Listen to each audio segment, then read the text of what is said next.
Cheryl, for people who don't know, you've stepped down from the head coaching role of the Sydney Uni Flames. Can you talk us through your decision and why you decided to step down? Oh, look, it's been coming for a little while. I mean, I have a second year on the contract, and when I signed the contract, I thought that I would go through the 2 years. But as the season's gone on and my family growing up, it's a fair chunk of the year that I'm away from them. I go back and forth, but, there's a lot going on, and as a mum, I really want to be home. So the decision is really based around that, not much more than that. It's always hard when you're away from family. I guess you have to have that lifestyle balance when it comes to family and work. Coming here all the time and going back to Melbourne, did it take its toll at all throughout the season? Yeah, I think so. And I think this year was probably a little harder coming off the Opals as well. So there was already a chunk of, that coping with that. And then this was coupled on the top of it. And both my boys having or had surgery. So there's a lot going on in the family unit. And it was just the right decision, just a time to be home. And, my family, even the kids, we sat down and spoke it as a family. And the kids were still saying, do it, do it, do it. My husband, on the other hand, he was feeling the pressure of it a little bit. I mean, he's been a fantastic support, but it's just time that we tuck down and we're back in the one state for the entire year. In terms of focus, when it comes to coaching, did you find that it was somewhat of a drag? Obviously, it was a lot harder this season with the form. You're a very good coach, we know that, and I think it's at one stage 4 out of 5 starters on your team were injured. And it becomes hard, doesn't it?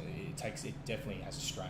Yeah, but that really didn't have anything to do with it. I mean, I think the girls have been fantastic, and the club have been great and supportive, and knowing that we are in this injury and we are going to have 4 starters out again this week. But, they've been really supportive, and, we've found a way to enjoy it because you can't win every season. I mean, it shows there's not many teams that can win it every single season. So I think that really wasn't a lot of it, although it has been, sometimes when you're not winning all the time, it's difficult, but the girls have been fantastic, and we've made sure we've found ways to enjoy the season, not so much in the win-loss column, but we're finding other ways to enjoy it. So it's still been fun.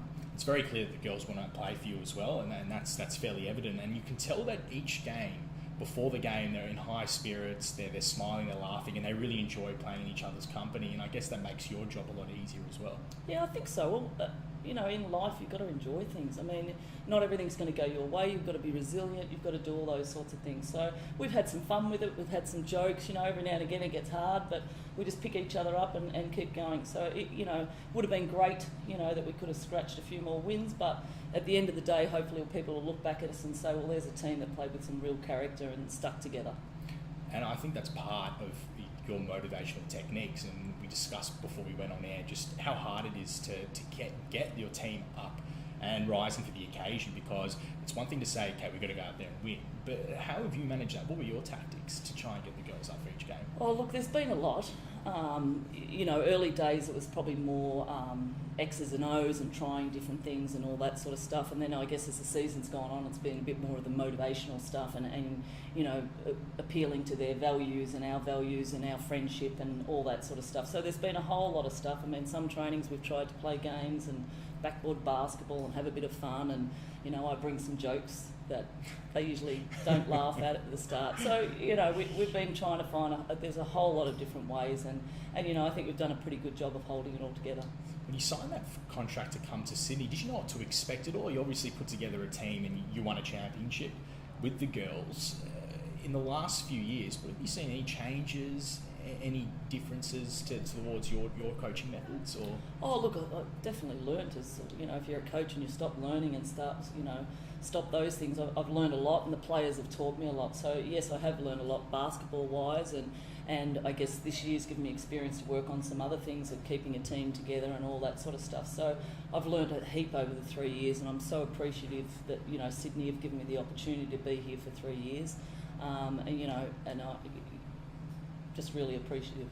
What are the biggest challenges you've faced since that championship winning year? You've had some great results. Last season was also quite good. Yep. You were unlucky at certain times to make it further, but what's the biggest challenge for you, do you think, besides obviously this season? Oh, look, the league has gone, the quality in the league, I mean, there's so many WNBA players and a lot of players coming back from European, so I think that the quality has gone up, and we've struggled to keep some of our players. I mean, whether they've gone for more money, which may be the case or whatever. So there has been a lot of changes. But having said that, we're just really unlucky. I mean, with Alex Bunton getting hurt before she came here and Willie getting hurt and, all those sorts of things. And they weren't overuse injuries. They're just really freak things that we've had to deal with. So there is a lot of changes in the league. I look forward to the Grand Final series because it'll be just fantastic. I mean, the quality of players that are in that top four are pretty special. It's been a quite interesting year. Obviously, Belinda Snell is leaving at the end of the year as well. It's been emotional, to say the least. I mean, for yourself, obviously knowing you're leaving, but how much of a part has Snelly played in this team and to help you, obviously, when you're away, when you can't coach and you can't train, all these sorts of things? Does she get in there and lead from the front? What sort of attributes does she bring to the team? Yeah, she's great.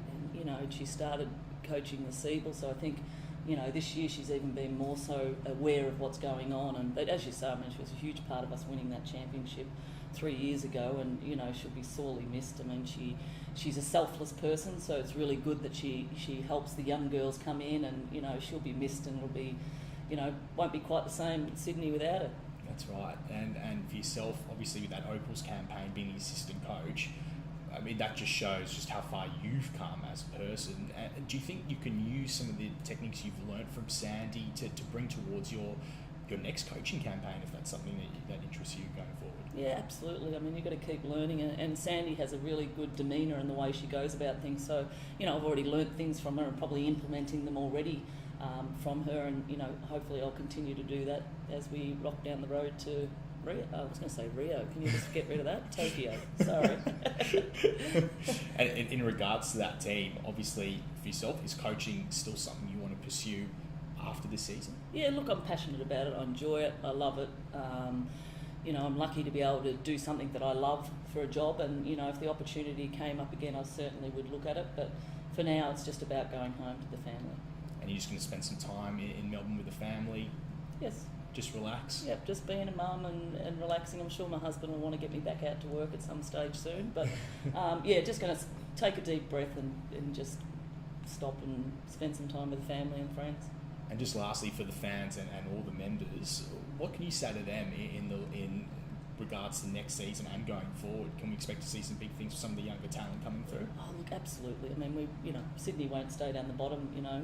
It'll be a little hiccup and then be straight back up the ranks again. And there are some real positives. I mean, Lara McSpadden's got to play, Maddie O'Hare's got to play, Sinead Greaves has got to play. So all those players will be better. And they'll probably go back into their backup roles and they'll be better for it. So there'll be lots of positives come next year. Well, thank you again for having you in Sydney. We've enjoyed spending time with you, of course, and I'm sure the fans have enjoyed watching the Flames play the last few seasons, and wish you all the best for what lies ahead.